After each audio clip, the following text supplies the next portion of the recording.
My husband sold everything I inherited from my parents while I was at work.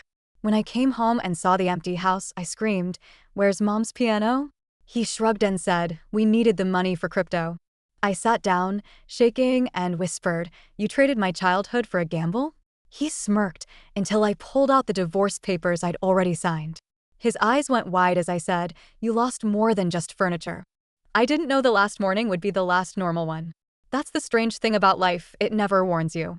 It doesn't tell you, hey, this is the final time you'll walk through your living room and still see your mother's piano in the corner, still smell your father's pipe lingering faintly in the old upholstery, still feel the safety of memory wrapped around you like a blanket.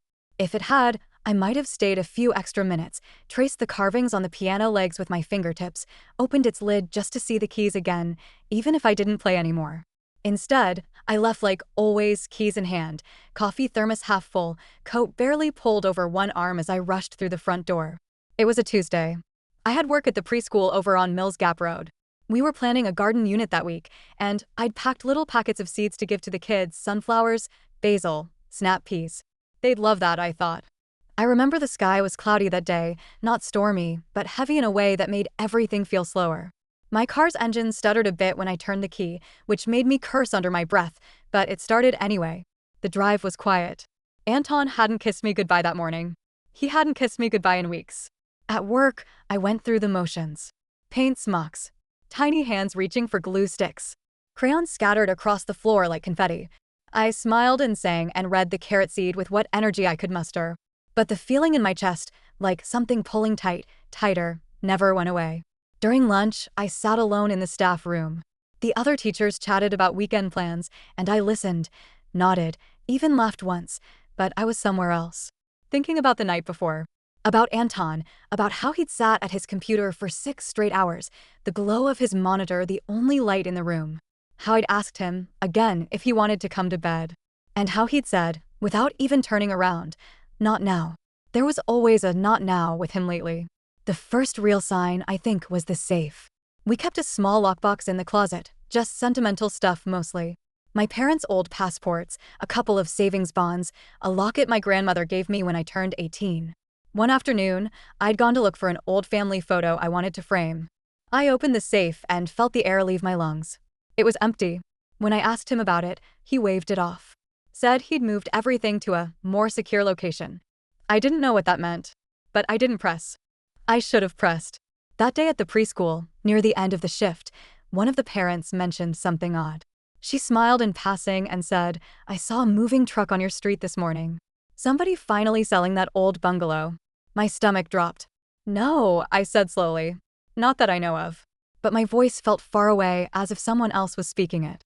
All through cleanup, while wiping down paint trays and sweeping glitter into the dustpan, my hands shook. I told myself it was nothing. That it was just coincidence. That maybe the neighbors across the street, maybe them. The drive home was 15 minutes. I don't remember most of it. What I do remember is pulling into the driveway and feeling like I'd entered the wrong life. The front window was bare. The curtains, the sheer ones I'd sewn with my mother 2 summers ago, were gone. Just an empty glass pane. I unlocked the door and stepped inside. The silence hit first.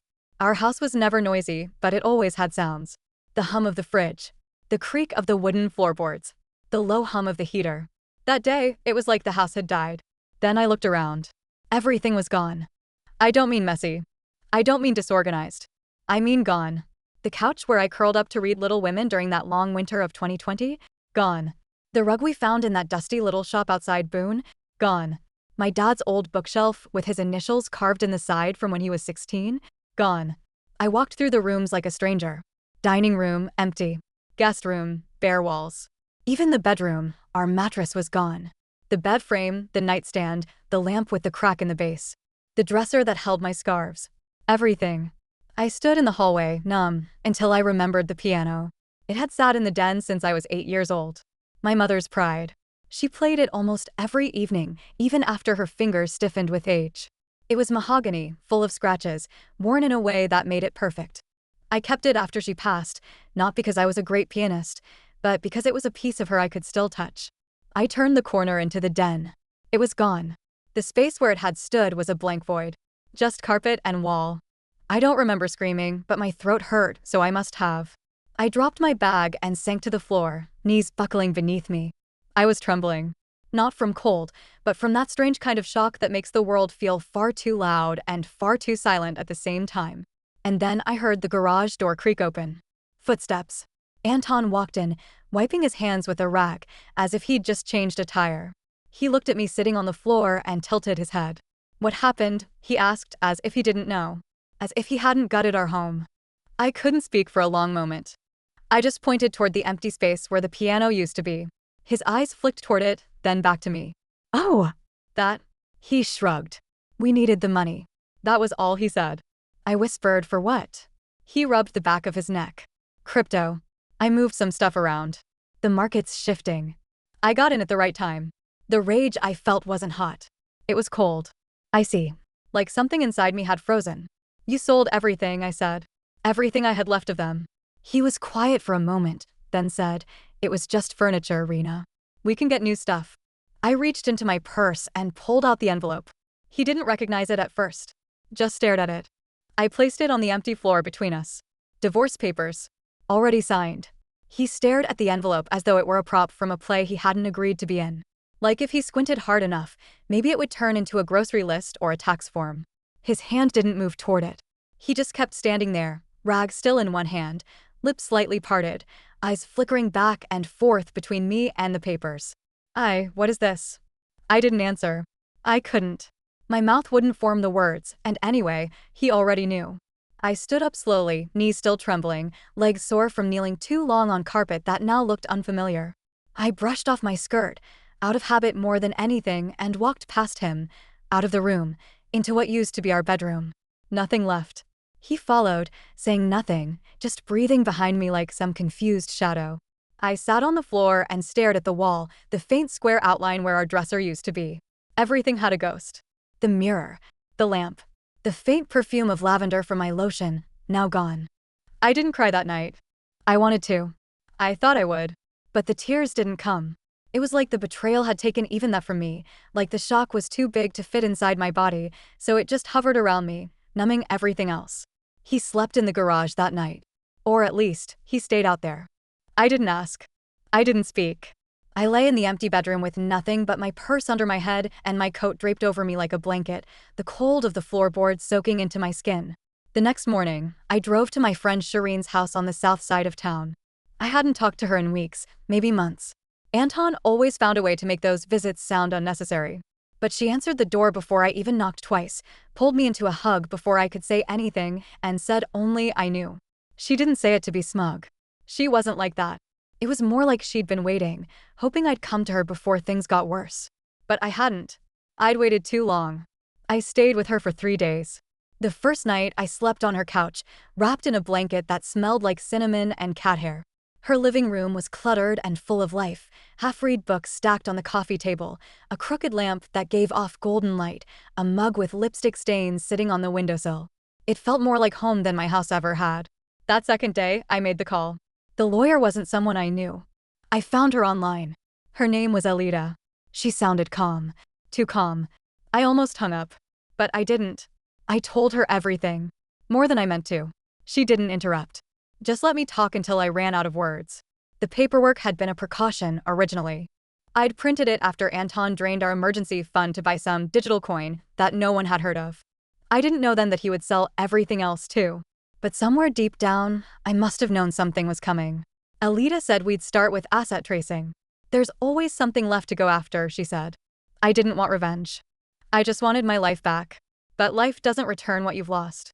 It only offers you the chance to build something new. The worst part wasn't the missing furniture or the emptied bank accounts. It was the silence. The absence. Coming back to the house to meet with the real estate agent and finding it echoing with memories I didn't know how to bury.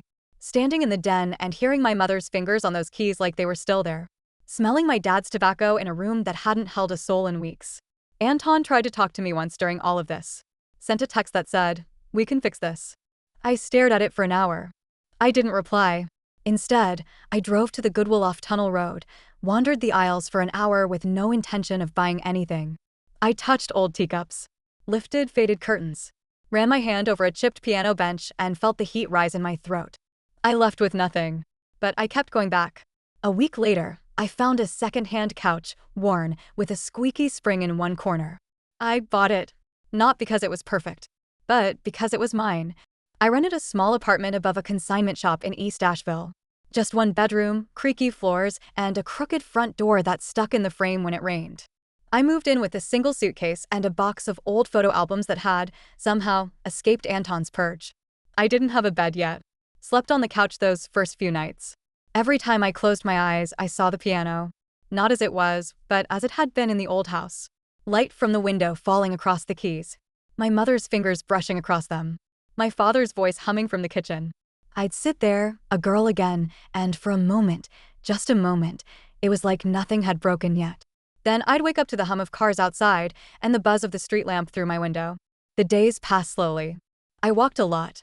Ate breakfast at the diner across the street, where the waitress called me Han and never asked why I looked like I hadn't slept in days. I liked the noise. The clatter of plates. The smell of bacon. The sound of voices that had nothing to do with me. I started bringing a notebook. At first, I didn't know what to write. Just scribbled down phrases. Snippets. Then longer sentences. Pages of memory. Things I didn't want to forget. How my mom used to hum when she folded laundry. How my dad read the newspaper out loud every Sunday. How Anton laughed when he was still the man I thought I married. I wrote until my hand cramped. I started therapy too. Found a woman named Dara who had an office in a converted house with mismatched chairs and a bowl of Werther's Originals on the table. She listened the way Alita had. Without judgment. Without hurrying me. I told her everything. Not just about the betrayal, but about all the quiet ways I'd lost myself long before the piano disappeared. And still, Anton hovered in the background. I found receipts. Traces of his investments. Online forums he used to post in under a fake name. Long rants about financial freedom and the system. They made me nauseous. I didn't want his explanations. I wanted the man who used to dance in the kitchen with me while spaghetti boiled over. I wanted my mother's piano. I wanted the comfort of ignorance. But that wasn't coming back. Nothing was. And yet, I was still here. Still waking up. Still breathing. Still trying to figure out what came next. Some mornings, I still woke up expecting to see the sun spilling across the old floral curtains that used to hang in our bedroom. I'd open my eyes and half reach for the worn nightstand drawer to grab my glasses, forgetting there was no drawer, no nightstand, no shared bed. It took time to break the muscle memory. The apartment was small, but it had character. The floors creaked under certain steps, and I came to know them the way you come to know a song by heart. There was a window that looked over the alleyway, and if I left it cracked at night, I could hear the soft clink of bottles from the bar down the street as they closed up. It wasn't quiet like the old house, but the noise was comforting in a way I didn't expect. It made me feel like I wasn't alone. I bought a cheap lamp from a thrift store and a bookshelf that leaned slightly to the left. Bit by bit, the space began to reflect pieces of me. Not who I had been with Anton. Just me. The version of myself that had been slowly buried under years of compromise and shrinking to fit someone else's vision of the world. Some days, the grief hit in ways I couldn't anticipate. It wasn't always about the marriage. Often, it was about the objects. The absurd finality of them being gone. I'd be walking through the grocery store and pass a display of mason jars, and suddenly I'd be back in my mother's kitchen, watching her pour peach jam into them, her voice soft and humming. I'd stop in the aisle, tears stinging behind my eyes, pretending to read a label so I wouldn't have to explain myself to a stranger. Those were the days I called Dara and just let the silence stretch across the line until I could speak. I didn't need answers. I just needed someone to sit with the weight of it all. Money was tight. Anton had left a mess behind, not just emotionally, but financially. My name had been on everything. The house, the joint accounts, even a loan I hadn't known he'd taken out in both our names until the notices started arriving. Alita did what she could. She was sharp and persistent, but the damage had been done. I picked up a second job at a bookstore 2 nights a week. It was quiet work, mostly restocking shelves and ringing up paperbacks for college kids and retirees. I liked the smell of the place, ink, dust, and something earthy. I liked the way people softened in bookstores, how they paused longer, moved slower, lingered in corners as if trying to hold on to time. Sometimes I'd find myself running my fingers along the spines of books I used to read aloud to my preschoolers, and a dull ache would settle behind my ribs. I missed them. The director had kept my job open, but I wasn't ready to return yet. The thought of pretending everything was fine, singing songs about apples and counting to 10 while my inside still felt hollow, it was too much. Instead, I threw myself into the small, manageable tasks of my new life. I rearranged furniture that barely filled a room. I tried new recipes and burnt most of them. I started keeping a list on the fridge, things that make me feel okay. At first, it only had two things: black coffee in the morning and the smell of the bookstore. Eventually, I added more. Warm socks, fresh sheets, rain tapping on the window. That one dog that always barked from the other balcony like it had a secret to tell me. None of it was grand. None of it healed me. But each thing held a thread, and together they began to stitch something back together. There were moments I thought about messaging Anton. Not to reconcile. That door was sealed. But just to ask why. Why he hadn't told me. Why he thought it was okay to sell pieces of my family, to gamble away the only tangible memories I had left.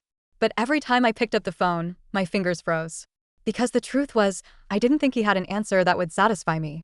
And I didn't want to give him the power of knowing he still had space in my head. So I didn't call. I let silence be the answer. One evening, Shireen stopped by with takeout and a bottle of red wine. We sat on the floor because I still didn't have a proper table, our food spread out over a stack of magazines I hadn't gotten around to reading. "You look better," she said after a while. Not happy. Just clearer. I didn't say anything. I didn't need to. We ate in comfortable quiet, the kind of silence that only exists between people who have seen you undone and stayed anyway. After she left, I sat by the window for a long time, wine glass in hand, watching the lights flicker in the alley. Someone down below laughed, a deep belly laugh, and for a fleeting second, I smiled without thinking. There were still shadows in me. Grief was not linear. I had days where I hated him, days where I hated myself for not seeing it sooner, and days where I just felt empty. But every now and then, there were flashes of something else. Something new. Possibility, maybe. Not quite hope yet. But something close. Weeks passed, and the world kept spinning, even if mine still tilted sideways sometimes. I returned to the preschool. Not because I felt ready, but because I needed the rhythm of small voices and sticky hands and juice boxes. The kids didn't ask where I'd been. They just hugged my legs and told me about their new shoes, and somehow, that was enough. Routine came back like an old friend. Mornings were earlier now.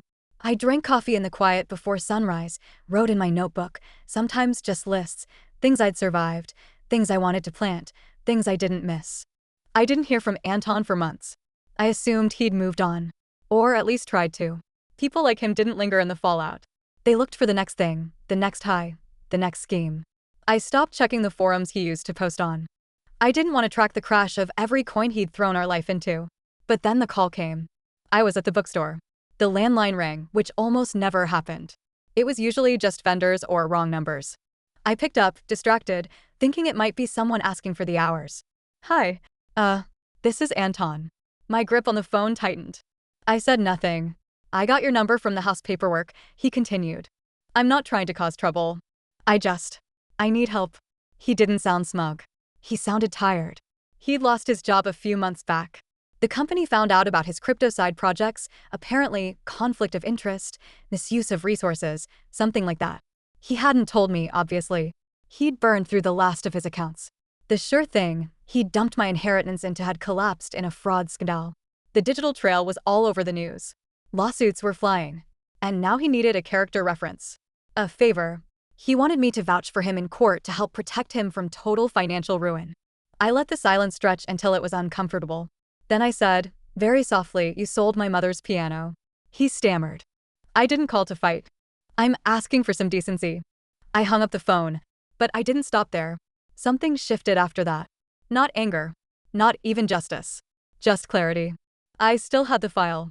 Alita had helped me gather everything during the divorce, the records, the transactions, the tax dodges. Anton hadn't been careful. He'd documented everything. Screenshots. Forums. Boasts. He'd bragged about how he moved assets to avoid splitting them. Called it strategic. I emailed the whole file to his former employer. No note. Just the evidence. 2 weeks later, I got a letter in the mail, anonymous, but I recognized the typeface from their HR department. It wasn't a thank you. It was a confirmation. They'd reopened internal proceedings. I didn't follow up. I didn't need to. Shireen came over with wine that night. We didn't talk about it. She just poured us each a glass and raised hers toward me. I raised mine back and we drank in silence. The next day, I walked past a music shop downtown and saw a used upright piano in the window. Mahogany, scarred along the edges, with keys that had clearly seen years of play. It didn't look exactly like my mother's. But it was close. I went inside. The owner, a quiet man with soft eyes and a wool vest, let me sit at it. The keys were a little sticky and the pedal squeaked, but I could feel something stir in my chest as I touched it. I bought it. Had it delivered to the apartment, even though it barely fit. The movers had to take the front door off its hinges. I started playing again. Slowly, clumsily, but often. The neighbors didn't complain. In the evenings, I'd sit by the window and play the old lullabies my mother used to hum. Not for her. Not even for me. Just because they still lived somewhere in my hands, and they deserved to be heard again. One day, a letter arrived, legal, stiff. Anton was being investigated for financial misconduct. Civil penalties, possibly criminal. I read it twice, then tucked it into a drawer and went about my day. I didn't need to follow the case. I didn't need to gloat. The silence he'd left me with had grown into something else.